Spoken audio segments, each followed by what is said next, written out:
evening, ladies and gentlemen.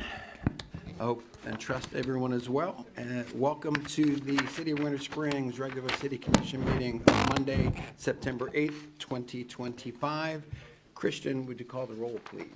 Mayor Kevin McCann. Present. Deputy Mayor Cade Resnick. Present. Commissioner Paul Diaz. Present. Commissioner Victoria Bruce. Present. Commissioner Sarah Baker. Present. Commissioner Mark Caruso. Here. City Manager Kevin Sweet. Present. City Attorney Anthony A. Gargan. Here. Thank you. Wonderful. Then, if we could all rise, and our friend Reverend Kyle Stewart will provide the invocation, and we'll roll right into the pledge. Let us pray. Most holy Lord, gracious God and heavenly Father, as your people have sung in Psalm 147 for generations upon generations, the Lord builds up Jerusalem, he gathers the outcasts of Israel, he heals the brokenhearted and binds up their wounds. He determines the number of the stars, he gives to all of them their names. Great is our Lord and abundant in power, his understanding is beyond measure. The Lord lifts up the humble, he casts the wicked to the ground. Sing to the Lord with thanksgiving, make melody to our God on the lyre. He covers the heavens with clouds, he prepares rain for the earth. He makes the grass grow on the hills, he gives the beasts their food, and to young ravens that cry. His delight is not in the strength of the horse, nor his pleasure in the legs of a man, but the Lord takes pleasure in those who fear him, and those who hope in his steadfast love. I thank you that you heal the brokenhearted and bind their wounds. I thank you that you lift up the humble and cast down wicked to the ground. I thank you that you provide the earth with rain and provide both man and beast with food. I thank you that you take pleasure in those who fear you and hope in your steadfast love. And tonight, Lord, I ask that you would allow this place of law to embody your justice, care, and wisdom. I ask that you would bless these, our officials whom you have appointed by our election, and for the citizens of our city and civil servants who have gathered to conduct the business of Winter Springs. I especially ask that you would bless Mayor McCann, Deputy Mayor Resnick, Commissioners Baker, Bruce, Caruso, Diaz, City Clerk Gowan, City Manager Sweet, City Attorney Garganese, and their families for their dedication and service to our city. Likewise, be pleased to bless our law enforcement and emergency services personnel who never cease to put their lives on the line so that we might enjoy ours. And I ask these things in the name of your Son, Jesus Christ, and by your Spirit's power. Amen. Amen. Pledge allegiance to the flag of the United States of America and to the republic for which it stands, one nation, under God, indivisible, with liberty and justice for all.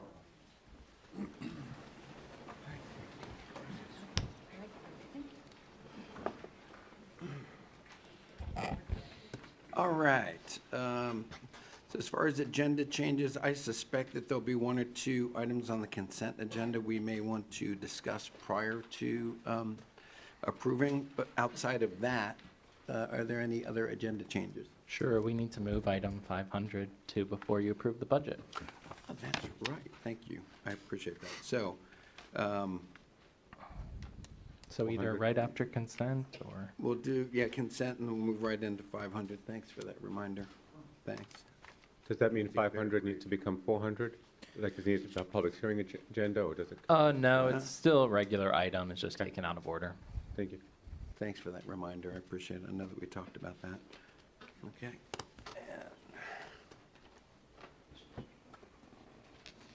Okay. Then with that being said, informational agenda can be found online at winterspringsfl.org. I always strongly recommend residents take a look. You'll find everything from any applications for development projects, kind of a timeline of where they are, and a wealth of other information that our communications department's done such a fabulous job of putting together. So with that being said, we'll roll right into public input. Do you want to mention, though, this one time what's on the informational agenda? We can. There is an change. Update on the city holiday parade route. City staff, police chief. We've had a couple of, well, the last 2 years we've had problems with someone calling 911, fire, ambulance, and them not being able to get through the parade route.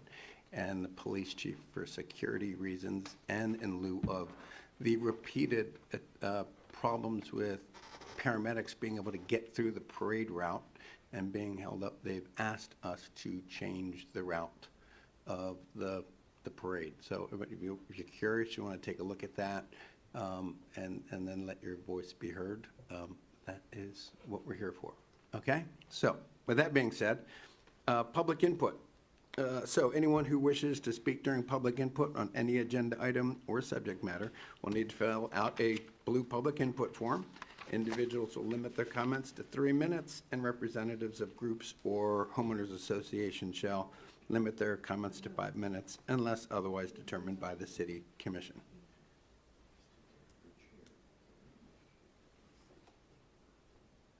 We good? Okay, so with that being said, we'll start. I have 2 filled out here. We'll start with Gina Burke.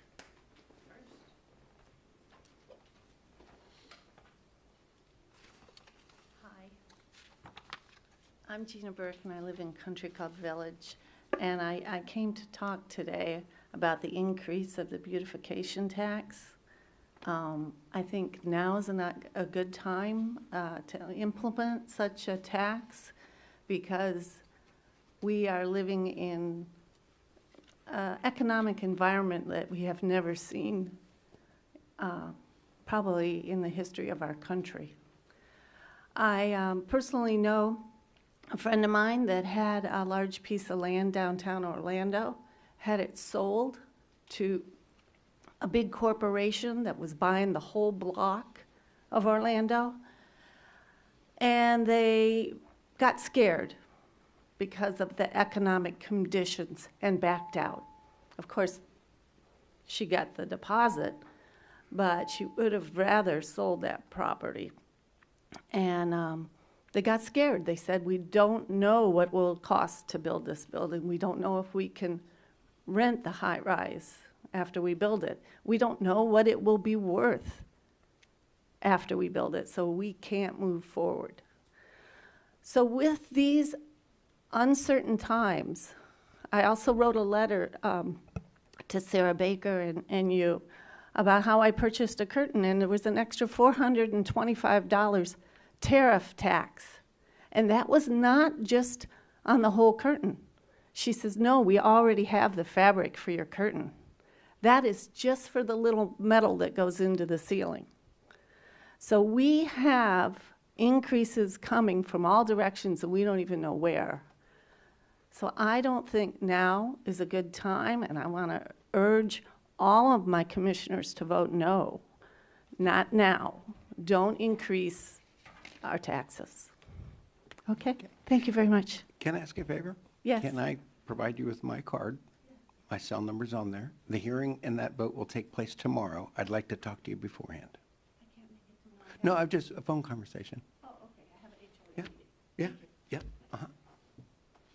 And so then I see, I hope that that wasn't inappropriate from the dais, if you don't mind. And Nancy Vale? Hi, my name is Nancy Vale, and I live in Country Club Village also. I am here about the special assessment tax also, increase of 125 to 250. I'm not opposed to the amount. I think the amount is probably valid after 20-some years of having this tax. My problem is that there is no information given. I think that the intended projects should be in print and available to all taxpayers, especially within Tuscaloosa. I think if it's stormwater drains that we're going to improve, which is a huge problem with Tuscaloosa. Has nothing to do with that. It has nothing to do with it. If it could be included, if you could. It's not legally allowed. Okay, I'm just saying if, then I would be for it. I would say that's a very good, because we have tremendous stormwater problems in Winter Springs. So I think these expenditures should be based on benefits to the particular property and not to everybody, just the people affected, meaning Tuscaloosa. I think the money spent is benefiting other Winter Springs homes, like in issues and benefits like playgrounds and pergolas and gazebos and things like that. And that should not be spent, I don't think, on this in this, out of this special tax that we're paying outside the perimeters of Tuscaloosa. I think since the entry fountains are enjoyed by all people traveling in the Winter Springs area, I think it really speaks well for Tuscaloosa. I think it's a benefit to all of us that that is such a beautiful entrance. Finally, we've got it looking good again. And I think those expenditures can be handled by the city.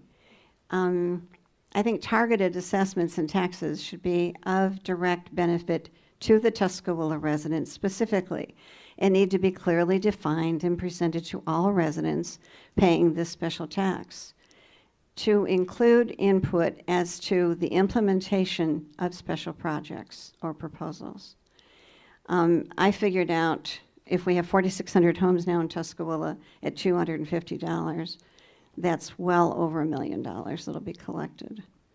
And I think that we should be very, very clear and very concise about where we're spending that money.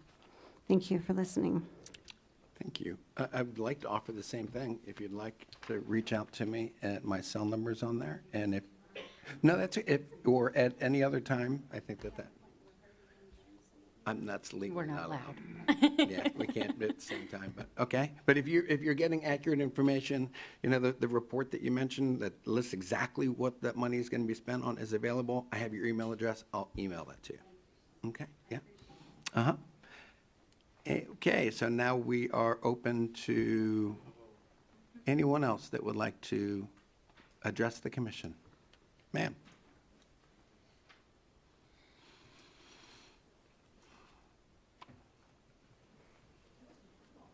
I'm getting better. All right. Good evening. Hello. I'm Linda Freeburn. Same song, different day. Please don't change course on the funding for the UCF incubator. Winter Springs is a city that has residents, a lot of residents, who appear to be doing very well financially, right? We also have residents that are struggling. I think it's an absolute failure if city government cannot keep the residents that are struggling in mind when spending tax dollars. This is not the city's personal fund. Any resident that would like to contribute to the UCF incubator can do so.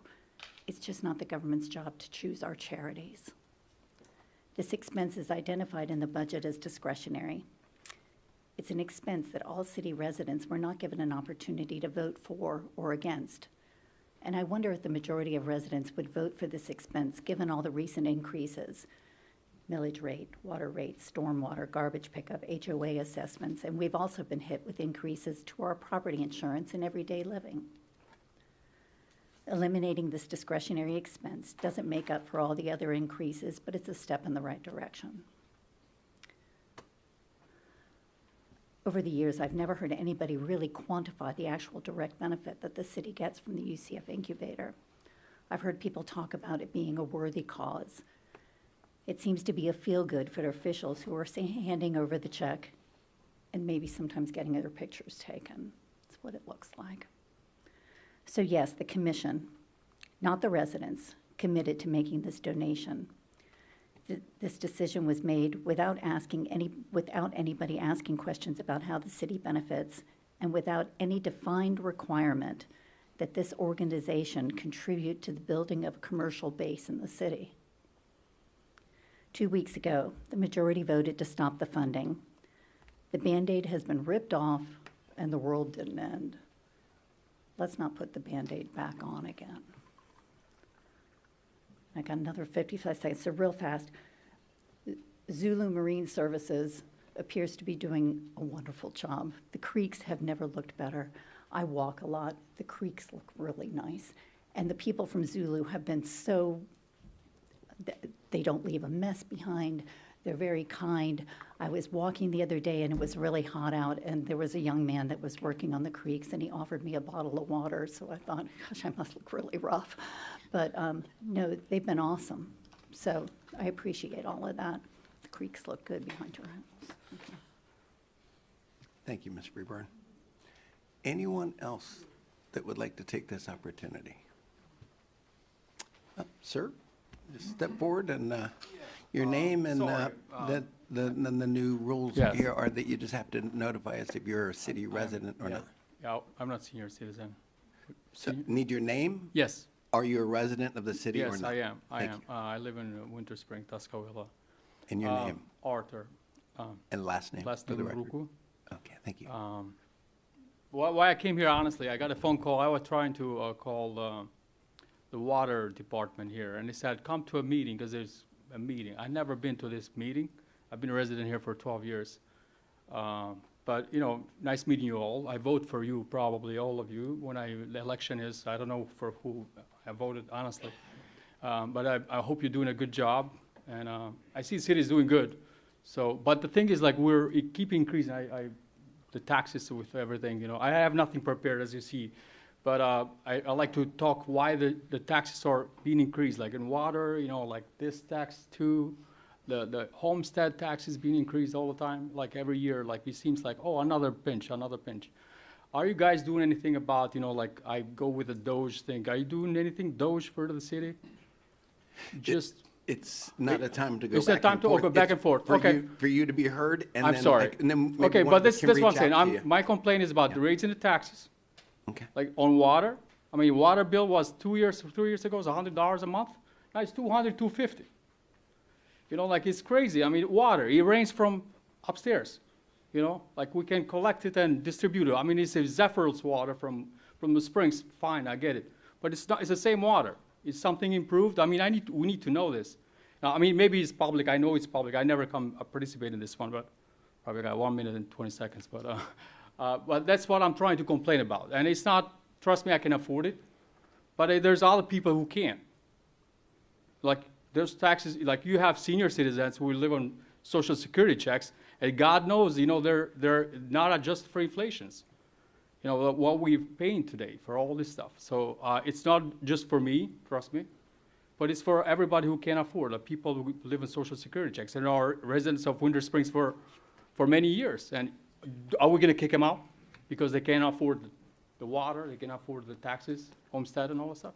So I think city has to do something about improving their, you know, the taxes and all this stuff for the resident. Well, I mean, lowering them to begin with, and, you know, see where the money's going, and, you know, cut those whatever funds that we don't need, you know, that kind of stuff. I'm sorry, it's one-way talk. I'm trying to get approval from, I'm not used to this kind of conversational debate, but I appreciate you listening to me. I'm sorry again that I took time. I wasn't even prepared. Literally, this came from a phone call to water department complaining about my bills. Actually, I have my bills on me right here. I thought I'm going to tell somebody, here's my bills. So what's going on here? I can't even read them, but I don't have my cheaters. But the prices have increased, so that's my complaint. So thank you for listening. God bless. I appreciate you all what you're doing. Thanks. And if you fill out one of the blue forms, put Yeah. your phone number. I think she's got one for you when you take a seat. She'll give it to. Yeah, I think I do. Yeah. Yeah. I'm used to it. Yeah, right, yeah. I tell you, at the same time, hey, guys, hold on. If you'll fill out a blue form, we will get your phone number, and the commissioners will I don't feel have free to one. reach out to you, okay? Thanks. I think,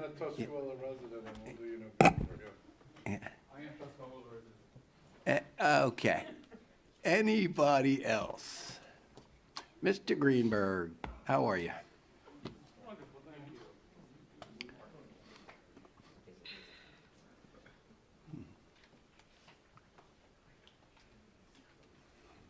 Ken Greenberg, Winter Springs, resident, Winter Springs Community Association. Good evening, people.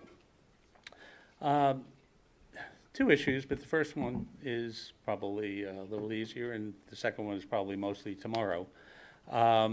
Item 300, I didn't hear if you were pulling it off the consent agenda, but it darn well should be pulled off. It's the senior center new agreement. I've had the pleasure of going through it, actually ran AI against it, you know, old version, new version, saw, you know, the changes and the red line.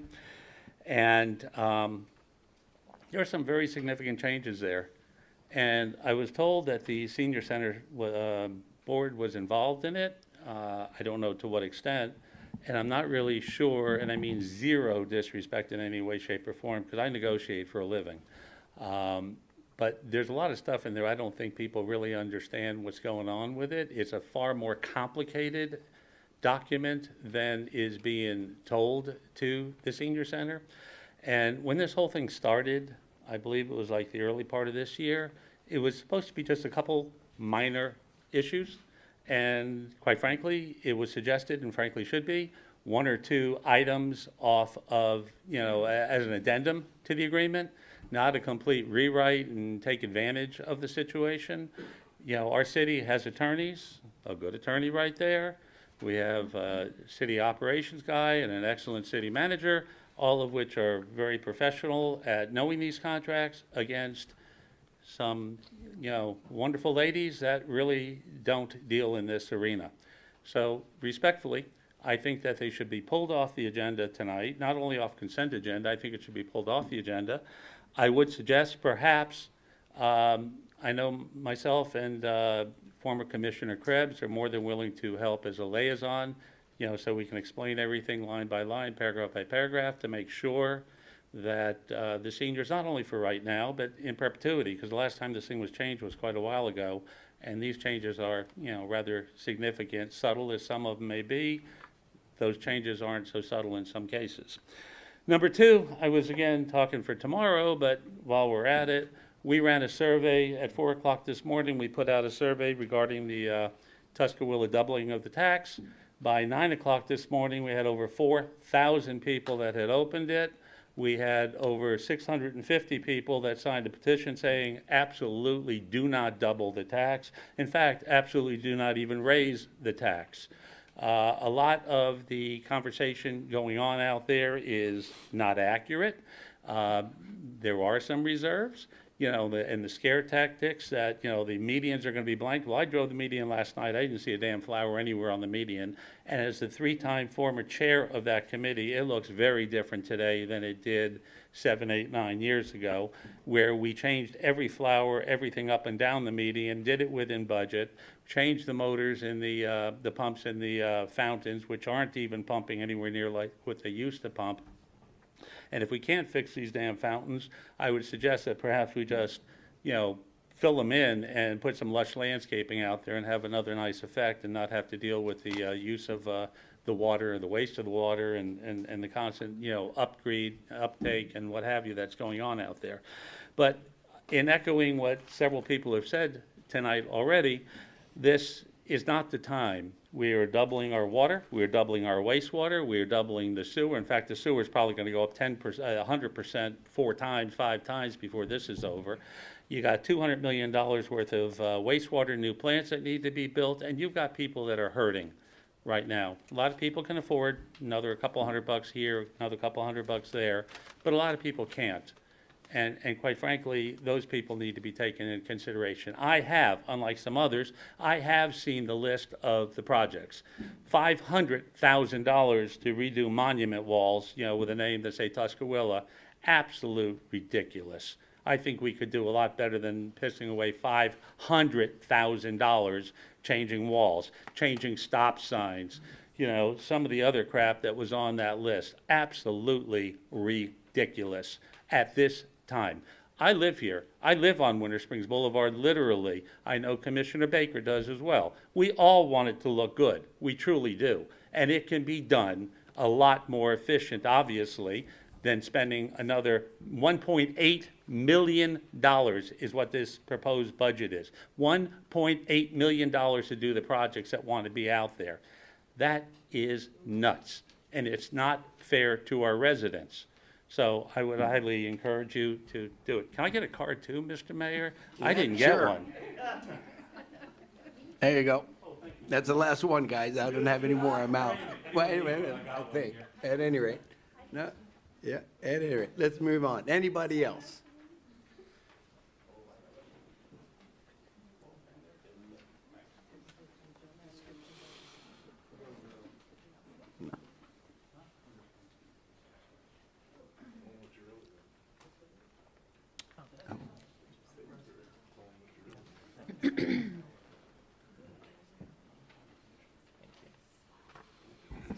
Good evening, everyone.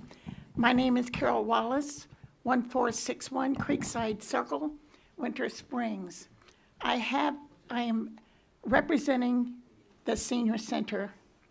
I am vice president. I brought 2 others. Linda Rivera, president. Linda Taylor, secretary. On our board, we're very fortunate to have astute members. We are a board of 9. We have 4 officers. I don't know how it got to this point, but I'm not sure what Mr. Greenberg is speaking of. They frequent us on Wednesdays. You know, we have hot lunches for our members. So we have been told in the past the city is not our friend. We believe the city is our friend. Anytime we have a problem, if it's a problem, especially during this contract, we were able to speak with Mr. Sweet. We were able to speak with Hannah, who is now taking, filling in for, until we get a new person, and Brian, I might add. They are wonderful to talk with. They walk you right through everything. If you have a question on any of this, they will put you through it. We do not believe that we need a liaison. We were elected to take care of the people at the senior center. We were elected. We were not appointed. We do not believe we need a liaison. And hopefully you will let us know if you consider that. And I think we restarted? Okay. So if you ever in the area, please stop by and join us for a meal on Wednesdays about 11:45. And it's a hot meal. It has been that way for quite a long time. We have the utmost respect for Miss Susie Kaufman. We love her. She's a pillar of this community. She's a pillar of the singer. I hope that you understand that we don't want we don't want a liaison. We have our members and we have our board. And we have Mr. Sweet, we have Brian and Hannah. That's all we need. And thank you for being our friend. We know that you're our friend. With that, I'm going to cut it short. I'm done. Thank you, madam. Okay.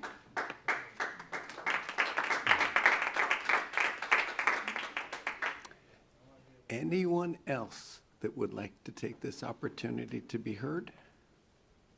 Okay, seeing none, we'll close public input, and we will move on to the consent agenda. And I'll turn discussion. Well, actually, and I spoke to Mr. Sweet about this, I was going to ask to pull 300 and just talk about it, Great. which is the senior center Right. conversation. You. That, anybody else know? Well, you lead. Yeah, and then okay. we'll go. All right, to the young lady that was just up here speaking, to your comment, if you don't know how we got here, part of it was me.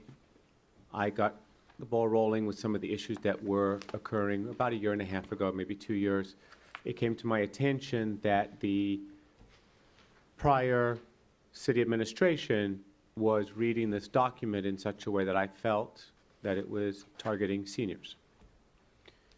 With that being said, I believe when we all came back up here, I asked, this is not an I statement, I'm just putting it out there, that we take a look at the old agreement, revise the old agreement with the new board so that it makes sense for everybody in, not perpetuity, but for a long period of time. Okay? Of this current agreement, as we have it right now, I do have a couple of personal issues with it. I did chat with Brian and Kevin about this, and so it's section 5. It's the services that are provided by the service provider, where it talks about 5.1, 5.2, 5.3, 4.5, et cetera, what activities are acceptable. The issue I have is not this administration. It's the what if a next administration comes along and says, well, you're stuck with only these things. We can't change any of these things. I don't know if there's another way to fix 5.8 and say other programs, functions, and services approved by service provider and the city, but just the language of such where I just am fearful, because of what we went through, that it pigeonholes this group of seniors. Because if something new comes along or something is added, to me, that would be just limiting. So that's the first concern in section 5 that I had. My second concern is in section 6, where it talks about the computers, printers, and stuff that has to be provided by the service provider, i.e. the seniors.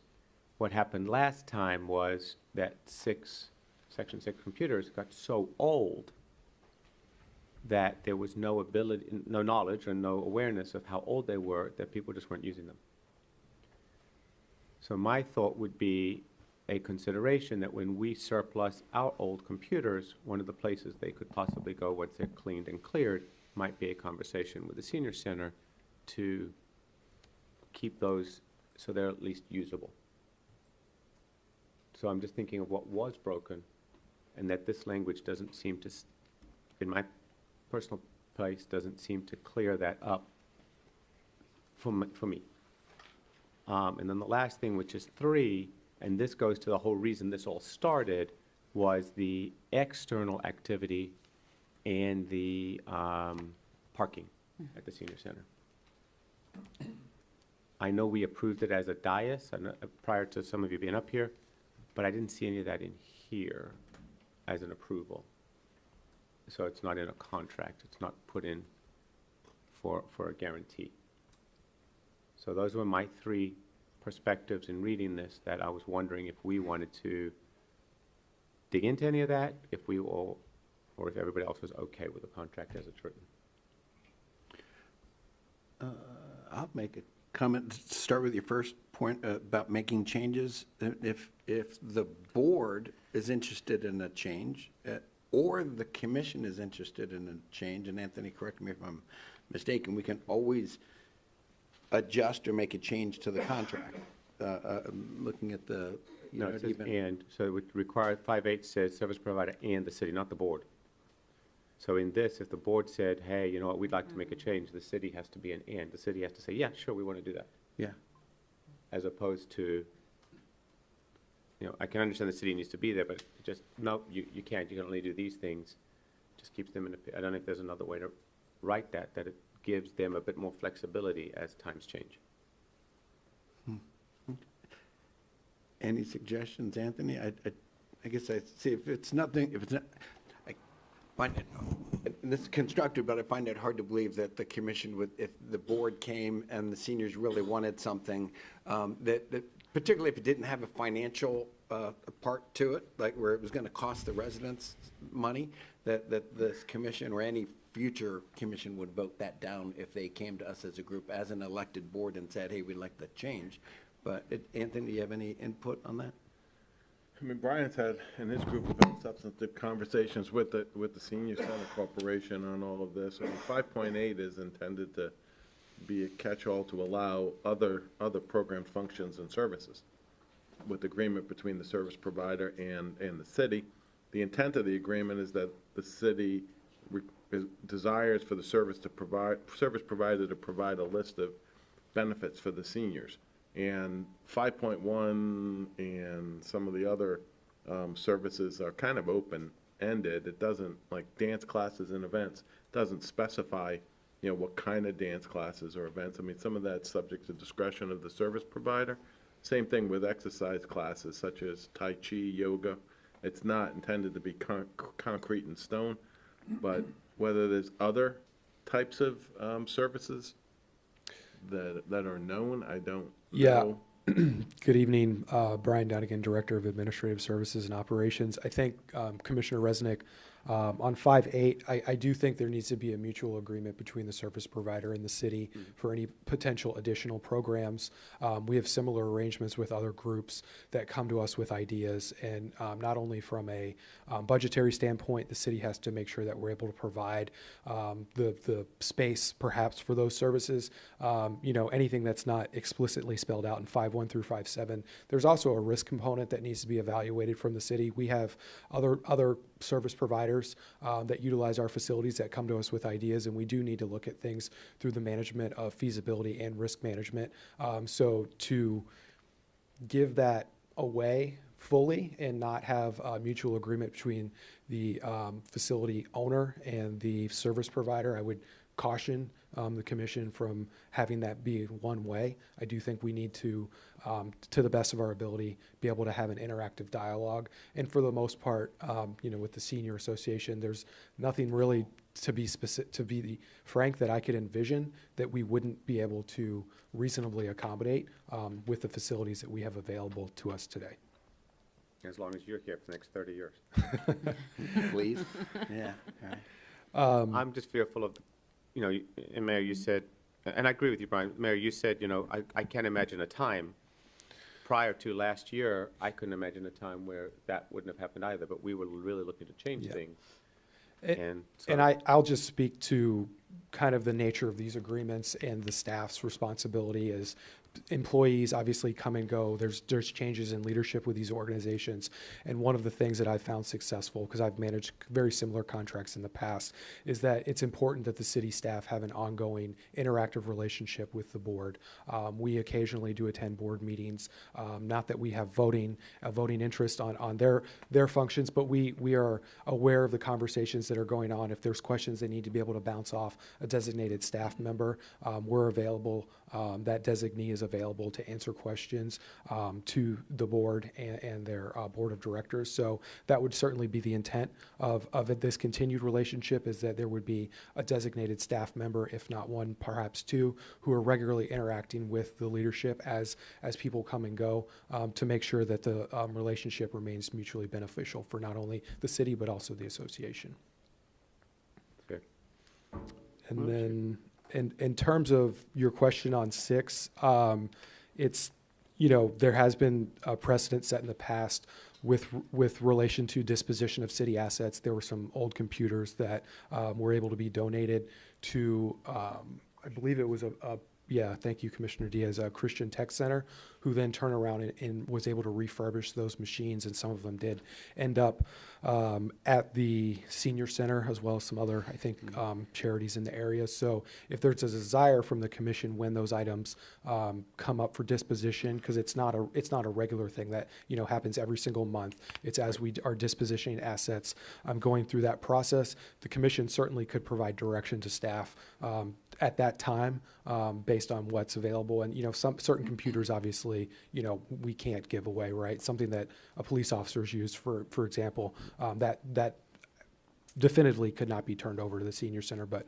there's other potential opportunities for city assets that could be turned over to this third party, Christian Tech Center, I believe, who could in turn potentially donate those to the association for the computer lab if they were in need of those at that time. Or another organization if they're not here. Correct. And then, I'm sorry, I don't recall the last point. The third point was the reference to the vendor. Yes, so the field trips were previously referenced in I think it was 5.8 in the old agreement. When in our conversation with the senior association board, they do not have a relationship with that third party field trip provider. They felt like they did not want to have that spelled out in the contract because they do not have any type of contractual relationship. And from their perspective, from a risk standpoint, they felt like it wasn't really germane to have it in the contract and have a connotation between their association and the private field trip provider that is utilizing the city facilities. That being said, the commission previously gave direction on April 29th and then subsequently on May 6, 2024, to allow that private provider to utilize city parking facilities, I believe on a monthly basis. So this contract does nothing to change the previous direction that the commission gave back in April of last year. That arrangement will stay in place until there's, differing direction from a commission at a future date. But there will be no change from that direction that was given last April. Everybody's good with that? Mhm. Okay. We good? Okay. And I'm on a different screen. Anybody have their button lit? I'm not seeing it right now. Okay. It's only because I'm on a different screen. Okay. And, all right, so any other items from the consent agenda that folks would like to address? Madam? Yes, I'd like to just discuss real quick the 302 and also have a change on 305. Okay, so we'll start with 302. So for 302, please jump in, but I just wanted to express to the residents what this meant, and it's pretty cool. Basically, it's going to connect the east side and the west side for reclaimed water so that if there's excess water on the west side, it can be moved to the east side. And right now, there is no mechanicism to be able to do so. So I just wanted to bring that to everyone's attention and let everyone know that $174,741 is for the design only for this. It does not include the construction, but it's 3,900 linear feet to connect those two systems for movement of water. And then in addition, I'd like to talk about 305, Christian, regarding my report. It states, a little typo, it says 604, Commissioner Bruce noted she supported the Liberty Tree idea and recommended preserving a historic tree on the Catalyst property for this purpose, urging its inclusion in the developer's agreement. So it's already preserved with the application, so that's not what I was talking about. It was more about it could possibly be a candidate for Liberty Tree. However, I looked more into it, and it needs to be 250 years, and that tree is probably like 150. So, but I just wanted to let you know that that tree is already preserved, and so I didn't want any kind of confusion in those minutes. Okay. And that's all. Any other discussion? Seeing none, I'll make a motion to approve the consent agenda as presented. Motion's made by Deputy Mayor Resnick, I'll second. seconded by Commissioner Baker. Christian? Commissioner Baker. Aye. Deputy Mayor Resnick. Aye. Commissioner Caruso. Aye. Commissioner Diaz. Aye. Commissioner Bruce. Aye. Okay. So then to keep things in order so that we can approve the millage rate, removing item 500 first. This is my agenda item. I promise to keep it very short. And but it's simply, this is for everyone listening, it's consideration of a one-year extension to end the UCF incubator contract. And my friend, Ms. Freeburn, I understand and very clearly your disapproval of that. But I have received a lot of phone calls, and the phone calls are simply, I understand, I want to make it real clear. I understand if the city we have a 3-year contract that we want to end this agreement after, I don't know, 15 or 20 years, that we want to end that at the end of the contract. I'm comfortable with that, and I believe that we, as a community, and working with our partners, whether it be in the legislature, with the county, with an institution like the University of Central Florida, that when we enter an agreement, that if we decide to break a contract, a deal, my request is simply that we give them more than a month's notice. And that's my simple, and I'm presenting that. I would like us to treat our partners a little better than that. I understand the arguments, they're well-founded. It's simply a relationship thing.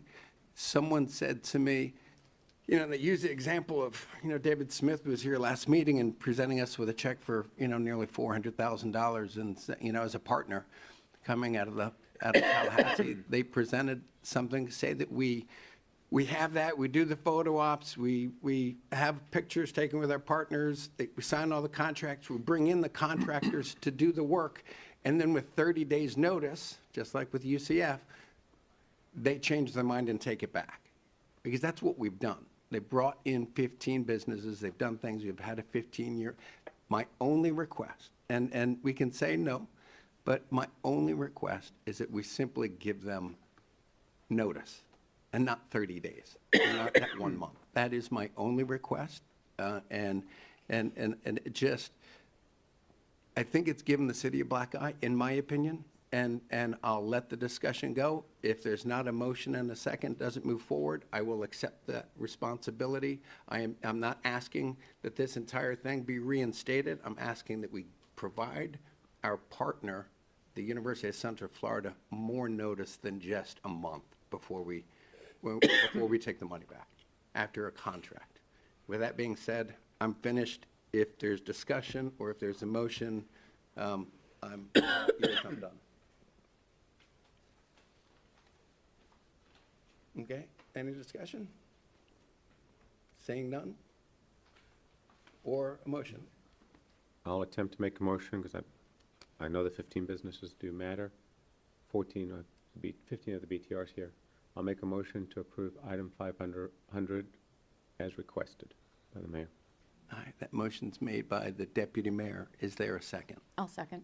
Seconded by Commissioner Baker Christian. Objection. Okay. Motion's out of order. Mr. Mayor, you had your opportunity to mayor-splain your position, which was completely, misrepresentation would be a polite way to say it. Mr. Mayor, no contract has been broken. In fact, the contract specifically stipulates that it is subject to annual funding.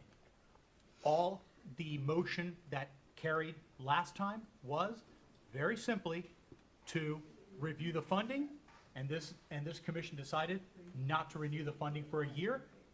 If next year the commission decides to allow it to be in the budget, that is up to that commission that year to vote for it.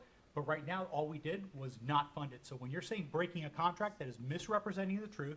It is completely false, and again, just causing more, distortions in our community to create more dislike. And this little game that we seem to be playing in the city, that every time we don't like something, we're just going to bring it up the next time and see if we can get the torches and the pitchforks going to go ahead and reverse a vote. Then that means that every time we take a vote, the next week we're going to come back to now reverse that vote, and then maybe we can just keep on doing it, kind of like a little slinky and play hopscotch with it forever. This motion is completely out of order because even the way it's written is not what was passed by the commission last week. So I ask that the parliamentarian strike this motion as completely invalid. The motion last time was to cancel the contract. The mayor's asked to extend the contract for 1 year, and I've called the motion. Motion's been made, it's been seconded. Christian, unless there's other discussion. No? Thanks. Christian? Deputy Mayor Resnick. Aye. Commissioner Caruso. No. Commissioner Diaz. No. Commissioner Bruce. No. Commissioner Baker. Aye. Okay, so it fails. And although in closing here, although I disagree with a great deal of what you said, I do share your concerns about bringing things back a second time, Commissioner, when things don't go. That's why I was very clear in just changing it, and I was just trying to honor what I see as a very honest, healthy, long-term relationship that's now over. So we'll move on. So that then brings us to item 400. And the tentative millage rate for fiscal year 2025-26 and related advertising. Good evening, Mayor, Commissioners, and citizens of Winter Springs. For the record, Holly Queen, Finance Director of the City of Winter Springs, and I'm here to talk on public hearing item number 400. In front of you is Resolution 2025-14, which establishes a tentative millage rate for fiscal year 2025-2026. The proposed operating millage rate established by the Commission on July 14, 2025 was set at 2.6200 mils and was submitted on the DR 420. It is recommended that the tentative operating rate not vary from the proposed millage rate of 2.6200 mils as compared to the rolled back rate of 2.4730 mils. The tentative rate is 5.94% greater and will result in approximately $618,000 in additional ad valorem revenue in the general fund. This resolution also authorizes the city to advertise in the newspaper of the city's intent to hold public hearing to adopt the final millage rate on September 22nd, 2025 at 6:30 p.m. I'm here for any questions before the item is opened up to public input, and I have also included a sample motion once you're ready. Discussion. I do. My button's not working. Okay. Quick question for you, Director. I understand that the county has been revising and the state as well, what the revenues are for the cities. How much additional revenue are we receiving from the state and county that is not reflected in today's budget? From the county, I'm not aware of any additional amount. From the state, year-to-date, not all of the numbers have been released yet. Usually they're out by now. There's only been one number, and it's been around 200,000. But our interest could offset that. So, And City of Oviedo, just to use an example, because they did have additional revenue coming in, as we will as well, we're actually able to roll back their millage 0.01. And considering we're increasing the tax burden on residents by raising taxes, we're not moving the millage, but we are raising taxes. That's why we have a trim notice. How much room do we have with new monies that are anticipated to be able to maybe roll back this millage a little bit? like I said, the only numbers I've seen so far is approximately 200,000. How come other cities already have these figures and we don't? That's the only increase that we've received is around 200,000. I'm not sure what other cities, it's all based on your population size. Do you know exactly which numbers they have already? There's state funds from the communications So, tax. so some of, yeah, so some of ours went down and others have gone up, and it's about $200,000. Gotcha. So we have $200,000 extra to not have to raise any additional taxes on residents. Sure, as long as our investment income comes in as we've projected. Which we've projected some pretty high numbers, but still they've been coming in. I mean, obviously, you know, the security side, but, you know, we're looking at a different interest rate market. But you're basing your interest rate projection on the whole year? Correct. And you're not expecting any additional revenues generated by the city throughout the budget period? Correct. Gotcha. Thanks. Madam. That's the first I've heard of it. Can I have clarification on what other funds we might be getting, the communication tax, and was there something else that the state of Florida might be So those are, providing to us? can I ask, the audience is really loud and I'm having a really hard Yeah, I agree. time. It has been very disturbing, if that's okay. I would ask everybody if you can, please, take conversations outside. Appreciate it. Let me just find it on the page in the budget book. Sure, thank you, I'm just curious. So they're normal dollars that come in. So because the legislature was behind, typically we'll have these numbers during the budget workshop, but they didn't come out until recently. Okay. So he's talking about the communication service tax. If you look on page 32 of your budget book, Okay. there's some of the high-level sources of funds in the general fund. One of those being the communication service tax. There's also intergovernmental half-cent sales tax, and another revenue share as well. And so those numbers come through from the legislature during their revenue estimating conference. It's very difficult sometimes because they are getting passed through and our budget document is very manual to get those factored in. In fact, last year's budget cycle, for those of you that were here, our numbers actually decreased from when our initial budget was proposed to when the actual millage rate was adopted. They decreased around $265,000. Thank you for that clarification. Yes, ma'am. Other questions? If there's no other discussion, I'd ask for a motion. Public hearing. Oh, thanks. Excuse me, Ali. Well, anyone that would like to step forward and comment about this particular item 400? The associated advertising. Okay, seeing none, and we'll close public input, and I'd ask for a motion. For item 400, I'll make that motion. So, based on the wording from you, Holly, I move to adopt Resolution 2025-14, establishing the fiscal year 2025-2026 operating millage rate for the City of Winter Springs at 2.6200 mils, and publicly announce that the tentative operating millage rate of 2.6200 mils is 5.94% greater than the computed rolled-back rate of 2.4730 mils, and authorizing advertisement of the city's intent to hold public hearings to adopt the final millage rate and budget. Is there a second? I'll second. Okay, motion is then made by the deputy mayor and seconded by Commissioner Baker Christian. Commissioner Caruso. No. Commissioner Diaz. No. Commissioner Bruce. Aye. Commissioner Baker. Aye. Deputy Mayor Resnick. Aye. And the motion passes. Interesting. So then, item 401, tentative budget for fiscal year 25-26 and related advertising. Correct. So, public hearing item number 401, again, Holly Queen, Finance Director. In front of you is Resolution 2025-15, which establishes the tentative budget for fiscal year 2025-2026. The citywide tentative budget by fund type currently reflects the proposed expenditures. General Fund, $26,539,195.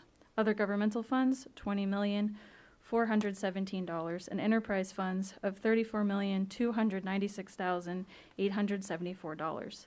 The tentative budget changes from the proposed budget are included with the agenda item, and I have printed a copy for your review. Any subsequent revisions by the City Commission to the tentative budget will be reflected in the final budget hearing scheduled for September 22nd, 2025 at 6:30 p.m. Again, I'm here for any questions you may have before the item is open for public input, and again, have provided a sample motion once ready. And discussion. If there's no discussion, we'll go right into public input. Anyone that would like to address this item regarding the budget? And seeing none, then we'll end public input, and I would ask for a motion. I'll make that motion, I guess. As stated by you, Holly, I move to adopt Resolution 2025-15, establishing the tentative budget for the City of Winter Springs for the fiscal year commencing on October 1st, 2025, and ending on September 30th, 2026, and authorizing advertisement of the city's intent to hold public hearings to adopt the final millage rate and budget. Second. Okay, the motion is made by the deputy mayor and seconded by Commissioner Caruso. Christian? Commissioner Diaz. No. Commissioner Bruce. Aye. Commissioner Baker. Aye. Deputy Mayor Resnick. Aye. Commissioner Caruso. Aye. And the motion passes. Okay, then that brings us to item 501 on the regular agenda. And really the most important item that we've had for some time.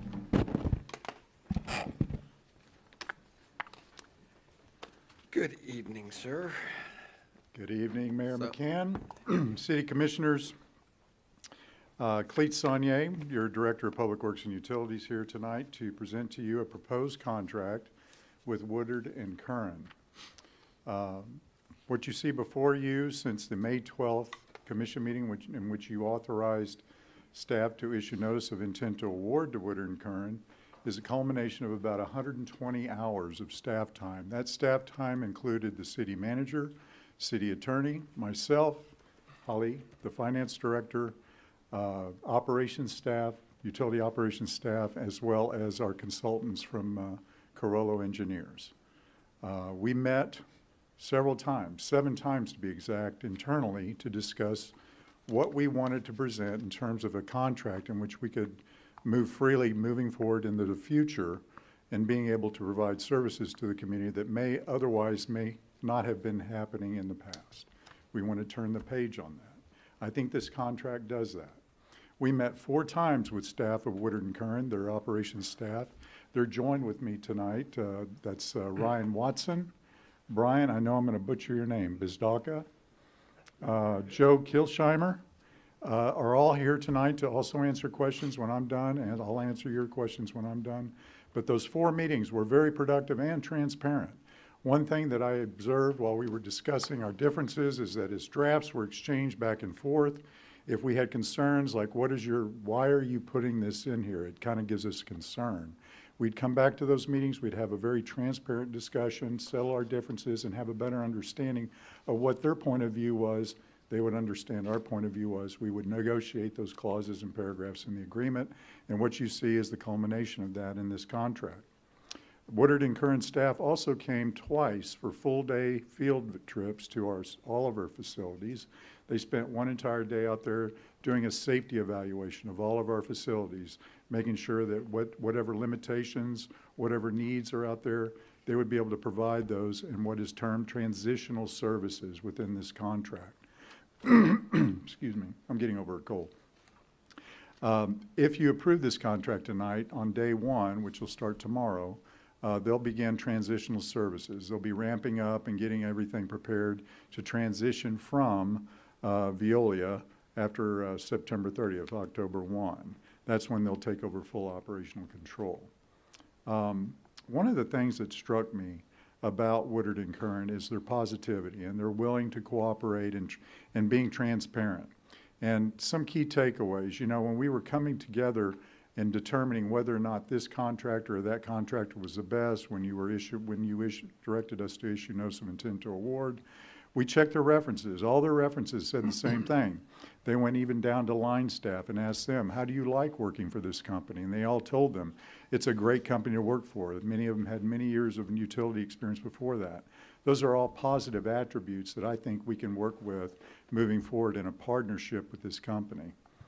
They have a strong bench of professionals. They're also willing to recruit here locally of current operations staff. I understand that those are going on right now. But one key item I wanted to mention in this contract versus the current contract we have. This is what is known as an open, transparent cost, actual cost plus fixed fee.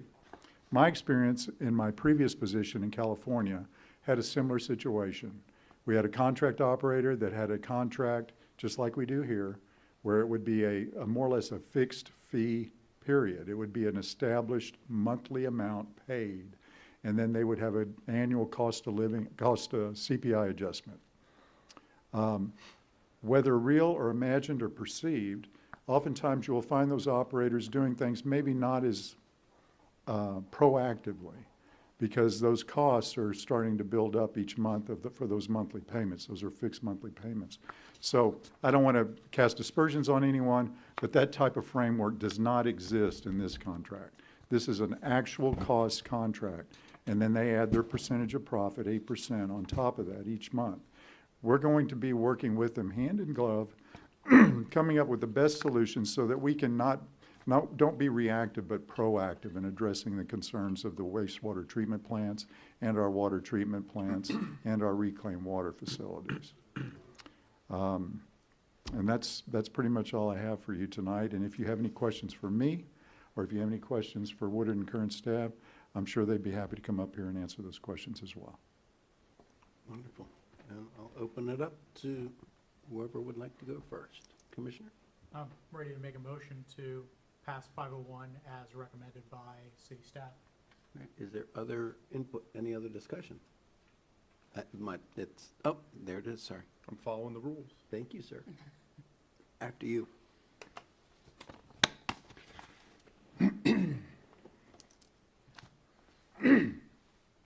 All right. So as all of you know, I'm not comfortable with a third party, okay, running our wastewater and treatment plants. While it may cost more in-house, we would retain more control over service, quality, and accountability. Some historical concerns that we should all know about. I'm bringing up some of the history because we need to understand how we got here and how not to repeat past mistakes.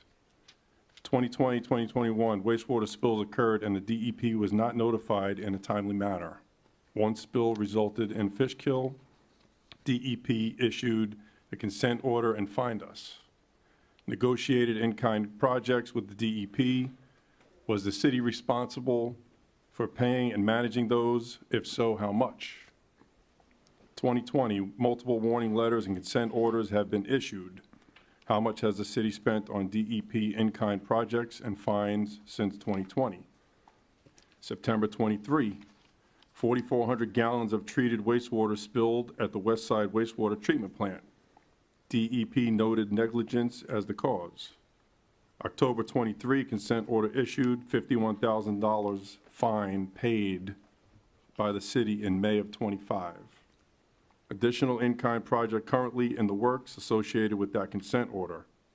How much will this cost the taxpayers?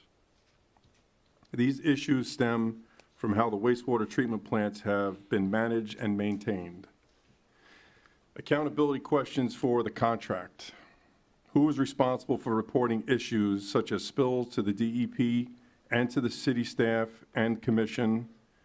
Now, I know there was some mistakes on the contract. Is it Woodward and Curran or Woodard and Curran? Woodard. Woodard. Okay, just to clarify. Because to this day, I believe the commission is not getting notified when there is a consent order. And I've brought it up many times and we still don't get it.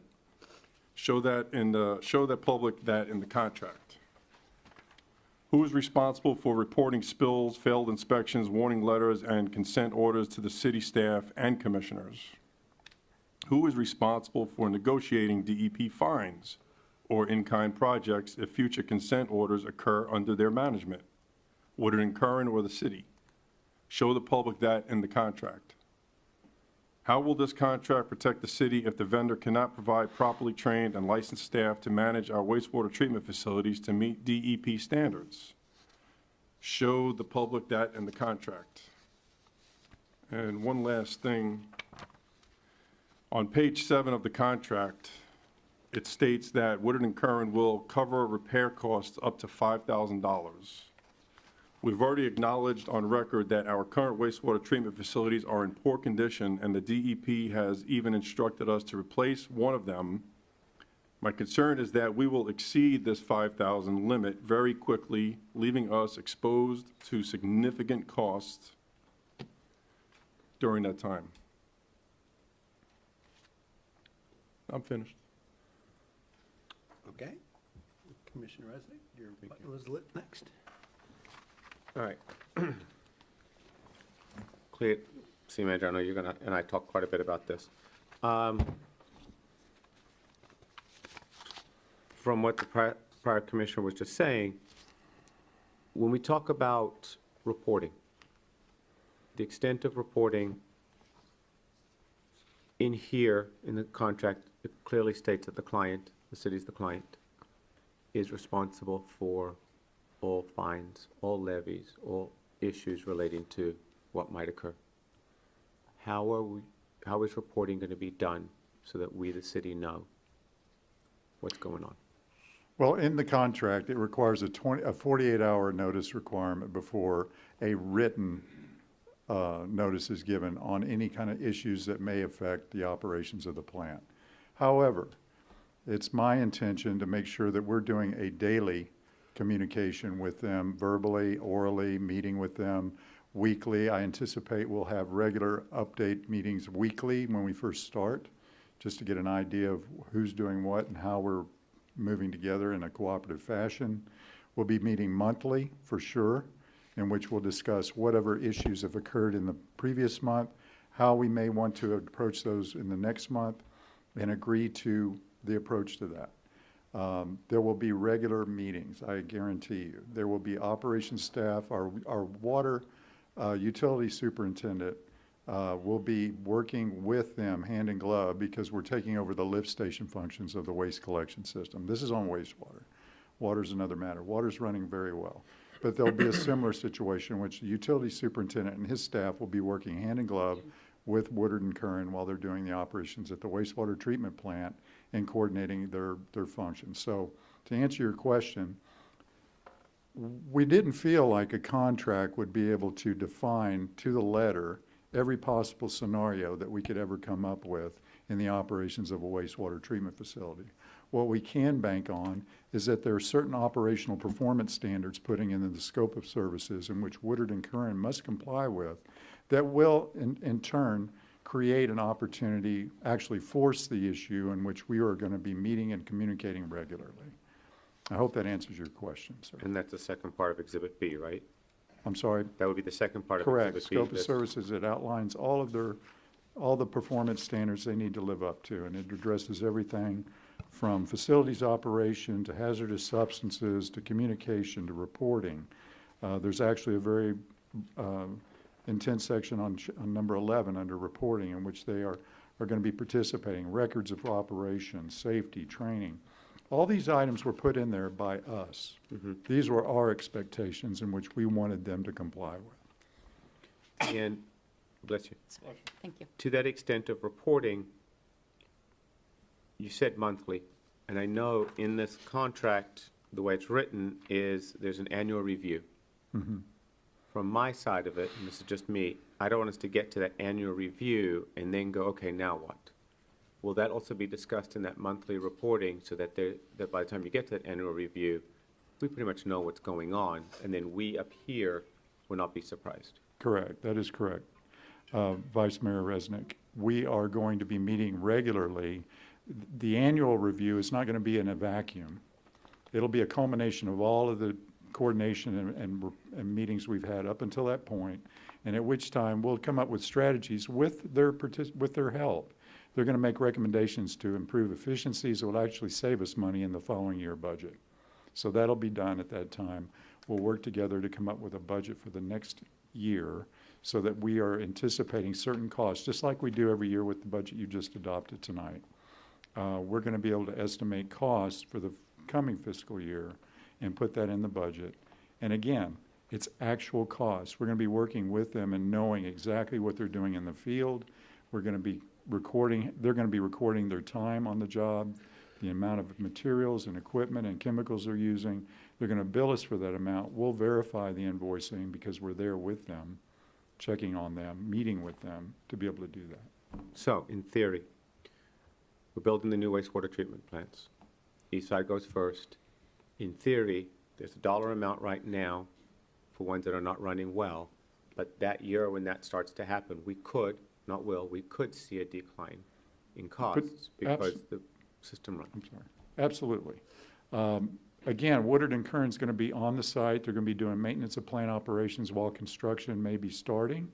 So there may be an additional cost for that due to whatever conditions. Those are unforeseen conditions. But once the plants are built, those plants will certainly be running more efficiently. The monitoring on them are going to be more efficient, and therefore potentially the amount of time and effort put into running them is going to decrease over time. And again, that would be a decrease in the budget for that year if that were to occur. I have one more question, if I may. Please. So, looking at scope of services and costs up front, I know what I understand, but I'm going to ask you to explain it to me, is we're purchasing a significant amount of equipment. Between the purchase of that equipment and then the last page gives us a 5-year time frame of transition cost termination schedule. Does that mean that through their use, we're paying it down? Correct. There's an initial upfront cost that they're going to invest in to bring the plant up to speed. That includes purchasing 6 new vehicles, and those vehicles will eventually be owned by the city at the end of the contract term, or if we terminate out of convenience, there's a termination for convenience clause that allows a 6-month notice. Say we don't get along. I do not anticipate that happening at all, but say we do. At the end of that 6-month period, we would have to pay the remaining balance as outlined on this schedule that you just referenced. And all that equipment becomes ours. Okay. So we're not giving them anything, we are actually owning it. We're owning everything. Like I said, this is a transparent cost plus fixed fee. Everything that we get, we pay for. There's no hidden costs or hidden fees. There's no hidden testing or sampling that's going on that they have to roll into their monthly costs like we currently do with the current contract. Appreciate it. Thank you. Done. Commissioner Caruso. Will it only be city seals on the trucks? Absolutely. Only? We'll work on that. That's a detail I haven't quite figured out yet. But it will be the most prominent. Typically, it's a, if I could just add to that, typically it's a city seal operated by is the common practice. These vehicles, unlike the ones today, will not be registered and owned by the city during this time. So we're working on that, but I think the conversation has been geared towards that. So at least there's an identification of the city that they work on in partnership with the city, and probably likely both will be on there. Mr. Mayor, if I could just to give my perspective here, as Cleet eloquently stated, we've been working on this for too many hours. You all remember the 6 o'clock call on a Friday that lasted 3.5 hours. Anthony was on there as well. But we want to make sure this is right. Coming in, fresh perspective. I think the good news that coming into this, right, is both Cleet and I bring experience, having worked with other vendors. I've got 22 years in municipal operations as a former licensed operator myself. I've built, expanded on plants. I've worked with both city staff running our plants, hybrid models where we had a hybrid contracted operator, as well as fully privatized and contracted out. So in that time frame, and the reason I say this is I really am excited about this partnership. I've spent numerous contract negotiations, implementations, and I have been involved in very few, if any, that have been at this level of partnership and transparency. The amount of conversations and openness that we have had has just been extraordinary, and I do credit that to the Woodard and Curran team, and as Cleet said, the references are really speaking to what they highlighted. So I am excited about it. I think, as you mentioned, the budget time, there's opportunities where we have, it's an annualized budget, so we'll be able to look at those year to year. Unlike our current provider, the Woodard and Curran is employee-owned. They have different incentives to make the contract work when it comes to those incentives that are there for us. And I think, again, I don't want to undermine the amount of work and effort that's gone into this. I think Woodard and Curran team, as well as our own internal team, getting this done, and I am excited about what this new partnership will bring for the city. We're moving on, as Cleet rightfully said, we're turning the page, and it's an exciting time as we got a lot going on. Our Corollo team is here as we talk about the new plant designs and getting those construction ready. It's exciting times. Be patient. You noted how old the plants are. We know what we have with, but we're heading in the right direction and no longer kicking the can down the road. So I just wanted to provide my perspective. Thank you. And Commissioner Caruso. Clete, how many hours did you say they had to report DEP spills?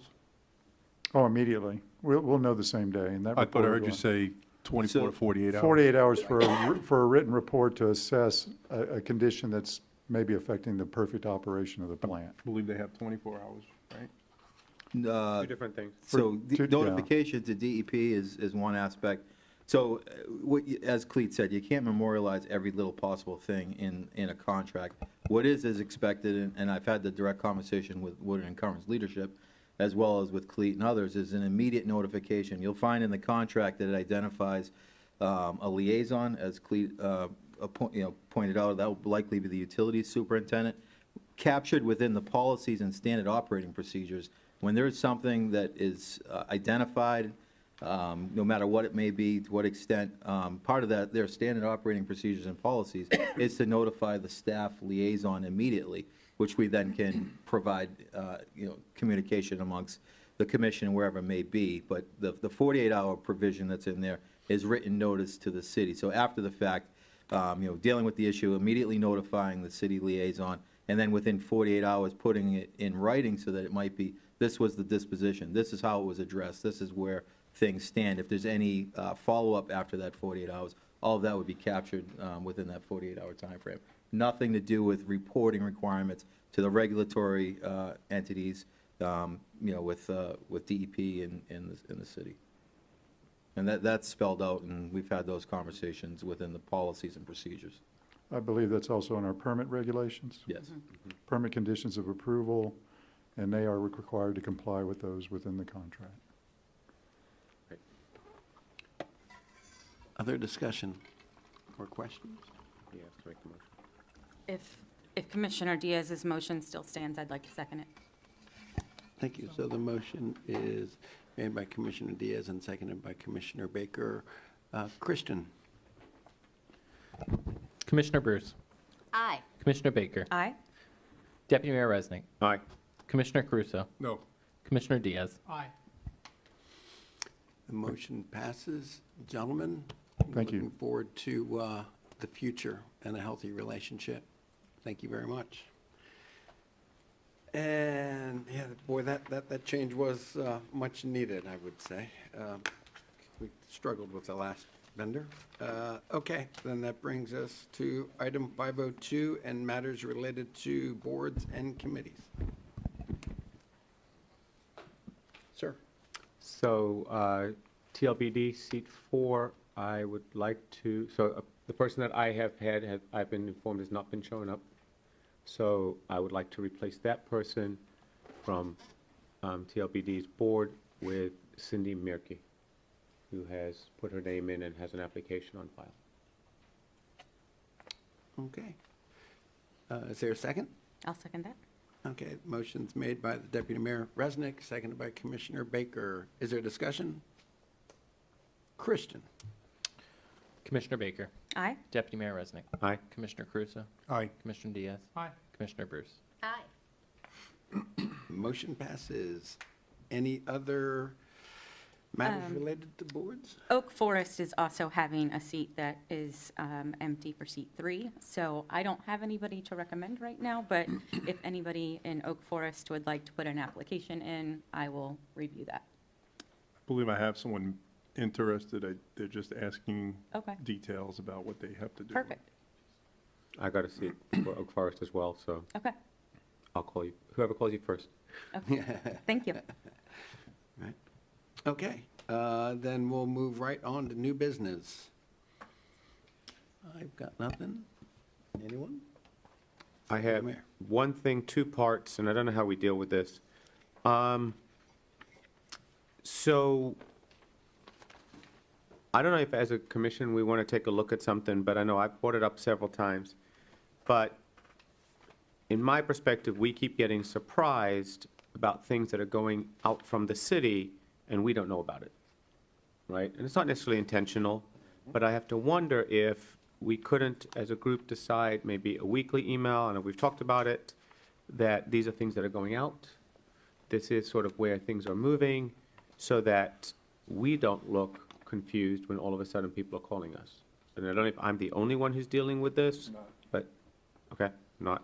So this would be something to bring back and talk about, more of a structure from us to staff to say, or city manager staff, to say this is sort of what we're looking for in a more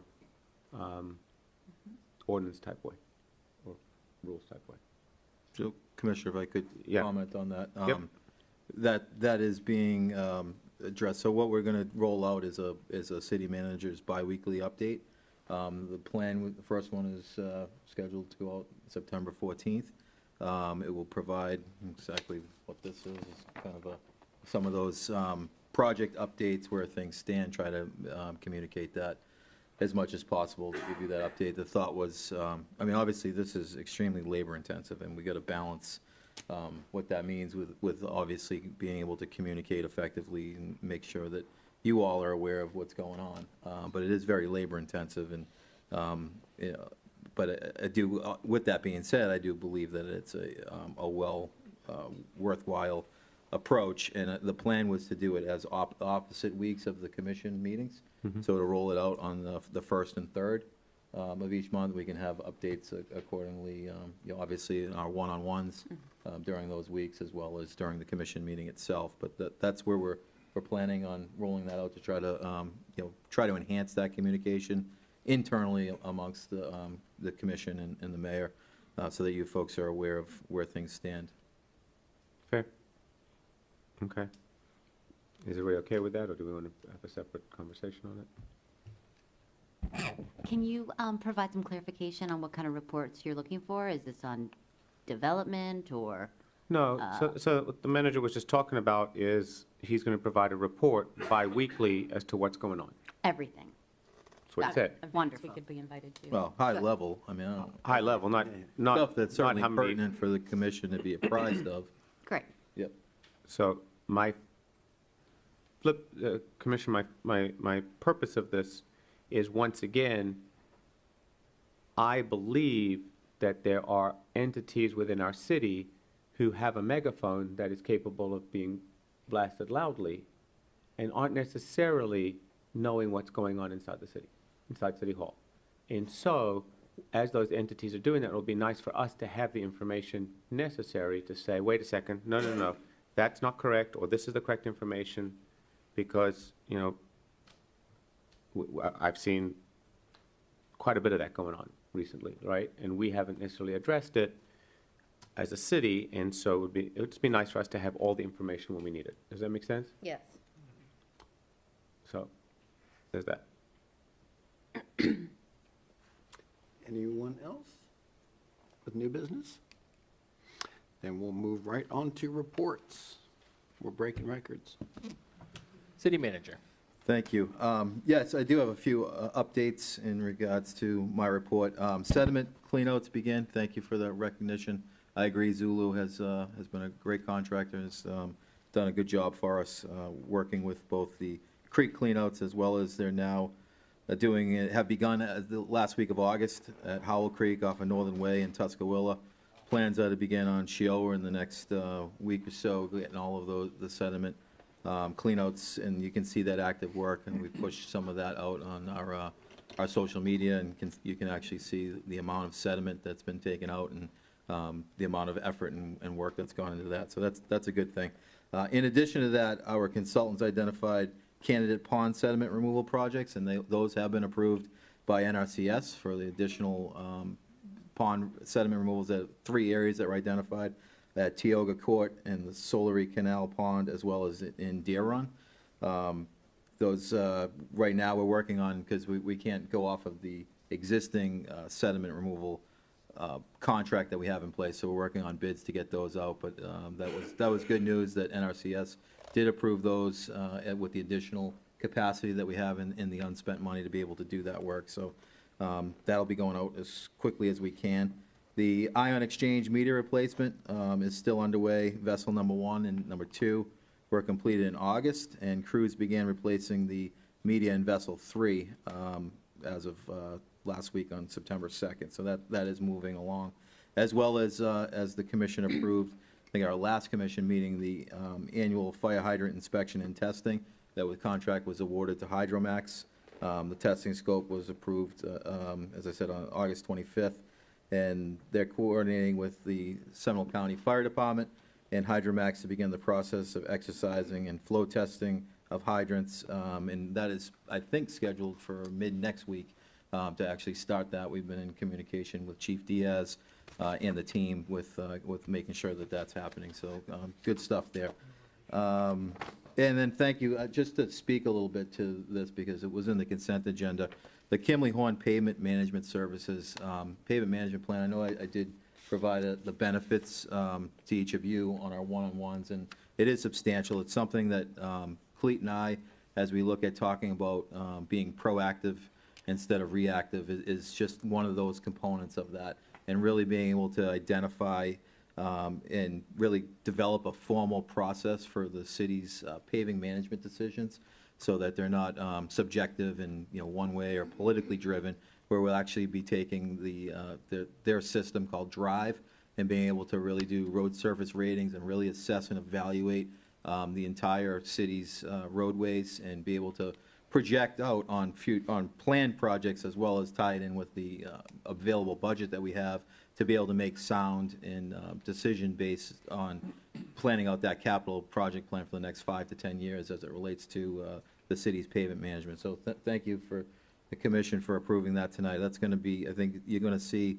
that paying dividends in the long run. It's something that we really should have had a more extensive program in place, and like everything, we've identified that need, and moving forward, I think it'll actually allow the minimal dollars that we do have to be able to really project and do out and make more sound decisions. So I think you'll even see some budgetary ROI by approving that tonight. So thank you for that. I think the only other thing I have, just an update on Tuscarora Crossings and the berm.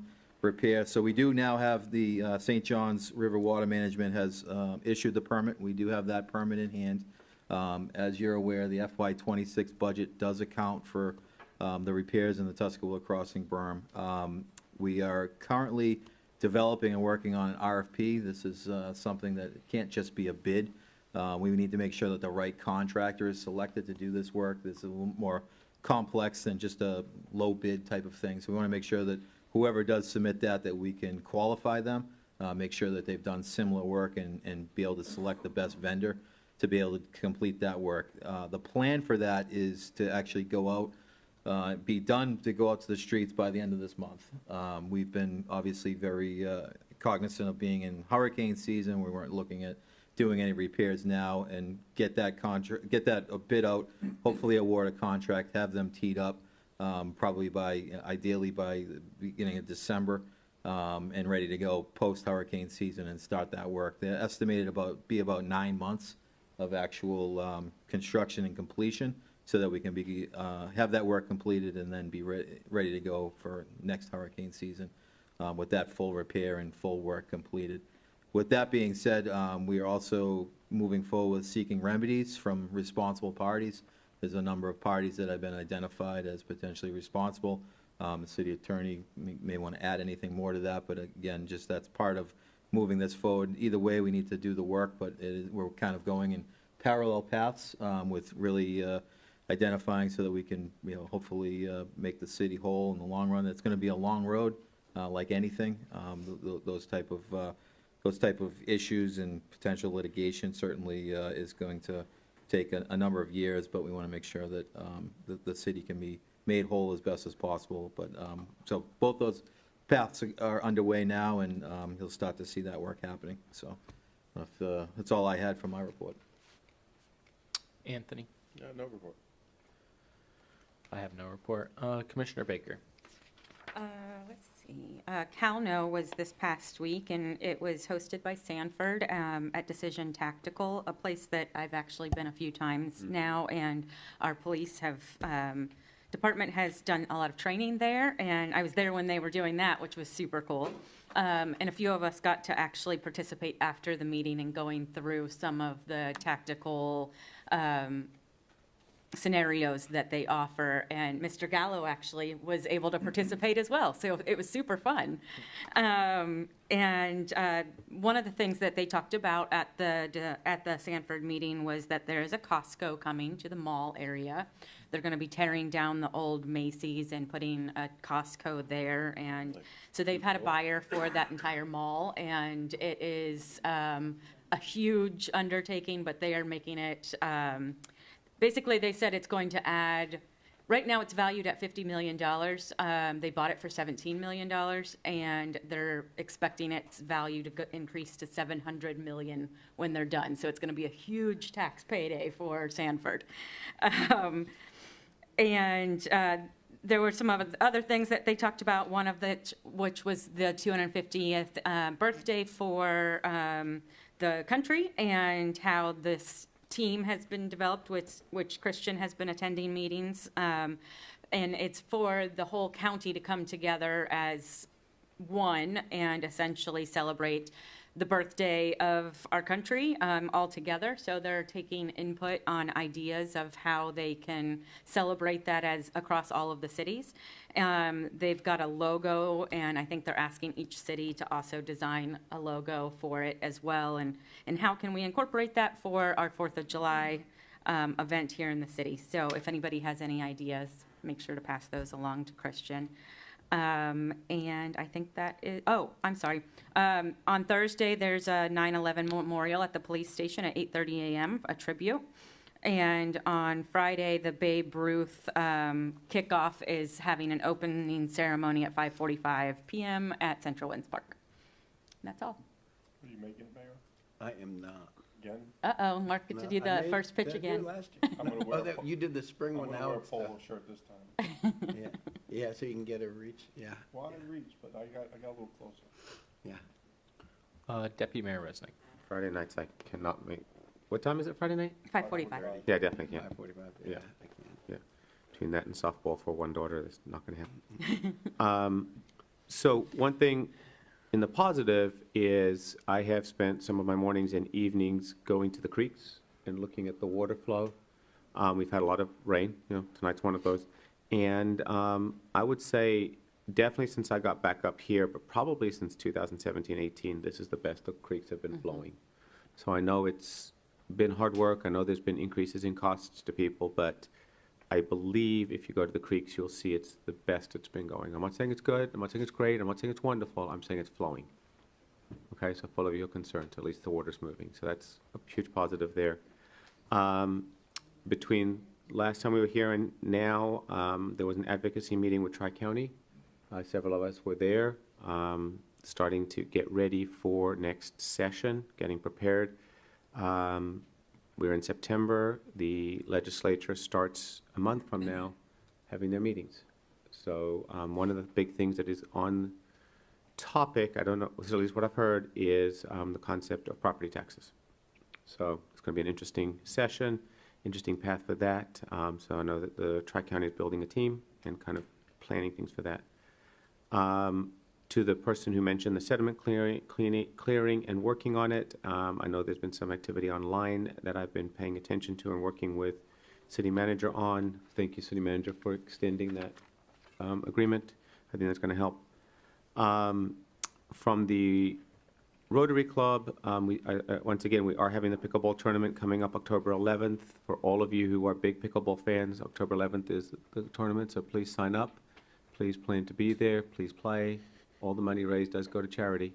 A lot of it stays in our City of Winter Springs charity. So please come out there and do that.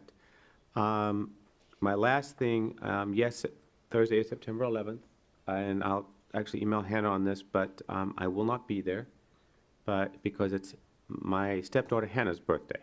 So I'm taking her out to breakfast. They started middle school this year, so there's a bit of time for them in the morning, and I was asked if I could take her to breakfast instead. So I'll pick family over this one, but for of you there, please have fun. Don't sweat too badly. It's early. Oh, it's a great event. I just wanted to share that publicly, but Mayor, I'm done. Commissioner Crusoe. Nope. Okay. Mayor McCann. All right, well, start with, hope everybody had a nice holiday weekend, Labor Day. I got to, on Friday, the mayor's panel discussion for Leadership Seminole, where the 7 mayors of Seminole County got together.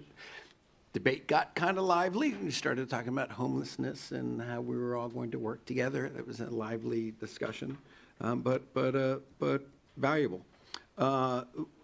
Several of us attended the Fire Station 26, where the fire department and TV crews and all were there and present in recognition of our city staff, Parks and Rec staff that were working, and noticed smoke coming from behind some trees in a house, and the city staff raced to this home, opened up the big gates, and kind of got in and actually got into the house to see if somebody was there, and they rescued 2 pets.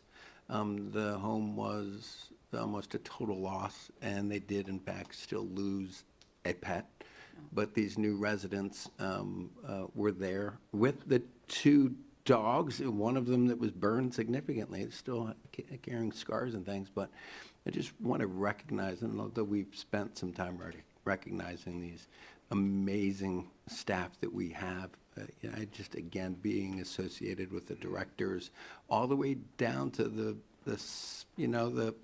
park rangers and things, just being associated with these folks has been a real, a moving thing for me, and I just appreciate all of you, each and every one of you. Let's see, then, right, we talked about the training with the Tri-County League of Cities. I would like to, I think we all got a disturbing email from the chief, whatever that was, a week ago, and regarding officers after midnight and having their lunch break, and there's a shooting where it appeared as if someone walking down the street decided it would be a good idea to start shooting at our officers. And again, we're talking about 9/11 ceremonies Thursday. We're talking about our city staff running into burning buildings. We talk about our officers talking over the hood of a car, having their lunch, and somebody decides to take shots at them. It really does come back to, I believe, that we are living that spirit of 9/11, and we're carrying forward what those folks did on that tragic day. And we see it right here in Winter Springs, and that they're people who care about their community, who give up their own safety to care for others. And it just continues to happen, and we're carrying forward that legacy right here. And I'm proud of our city, I'm proud of our staff, officers to the park ranger. We're very, very fortunate, folks. So with that being said, happy birthday, Kathy. And I'm done. Commissioner Diaz. No report. Commissioner Bruce. Lots of birthdays in the house. My husband also today, so happy birthday, Brian. Wanted to just let you know that I'm coordinating with Rachel Plankton to also receive some recognition for her contribution for the legislative appropriations.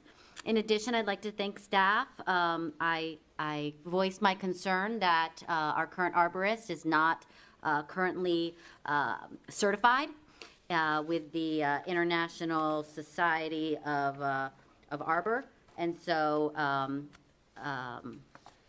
arboriculture, and so they are currently in transition of getting that training done, and so I'm very, very excited about that. In addition, the League of Cities, I'm on the committee for natural resources, and they have asked if anybody has a proposal for legislative priority. And today I submitted a proposal to have statewide rules for tree mitigation funds to show what is coming in and what's going out and how they are being utilized for transparent and consistent guidelines to offset the project impacts. In addition, I've asked staff to come back to us for a future agenda on EVs. They're doing some research right now. And also gotten some concern on the Winter Springs Babe Ruth Central Winds ball net. Games have commenced, but there's no ball net, so there is a bit of a danger. So spoken with Brian Dunnigan on prioritizing that. In addition, I ran into my good friend Al, who does all of the pavilions and the boardwalks, and I said, Al, what have you been working on lately? And he goes, oh, you got to go see it. I just put up some lights at the amphitheater. And so I guess we've got it lights at the amphitheater now, so I got to go check that out. And that's my report. And that is it. So that brings us to our final public input. And anyone that would like to address the commission, I have an open mic. Ms. Schaefer.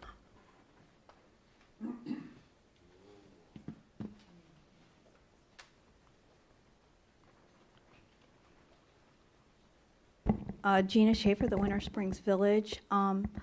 I think I've been at many meetings where we have recognized people for doing great things in our city, and I am suggesting that the Parks and Recreation have a time where they are recognized because they are our people, and I think that we need to do that personally.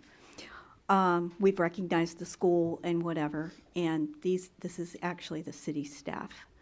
I also am asking again that maybe we have coffee with the city commissioners or something like that. They do it in Winter Park, and I think it's a great thing, and some people feel, if you notice, some people said, I've never talked to you all and whatever, and the mayor's handing out his card. Well, he could hand out a bunch of cards then. So that would be like a really cool thing. Also, I noticed on Facebook that some commissioners post stuff and they never talk about it when they're on the dais. So I find some of the things very important, and I think if, you know, some of the things that you post, maybe you need to talk when you're up there. I also want to thank the Winter Springs Police Department for their work with the e-bike situation. However, my development is still posting things about the electric bike situations on the trail. So I'm asking you as commissioners, that's not our city, I know, however, that it is a problem. And I've reached out to a couple of the county commissioners, however, I'm one person. There's a bunch of you. So maybe you have some more juice. I know you have more juice. So if you could give it a little squeeze and give me some of that, I'd appreciate it.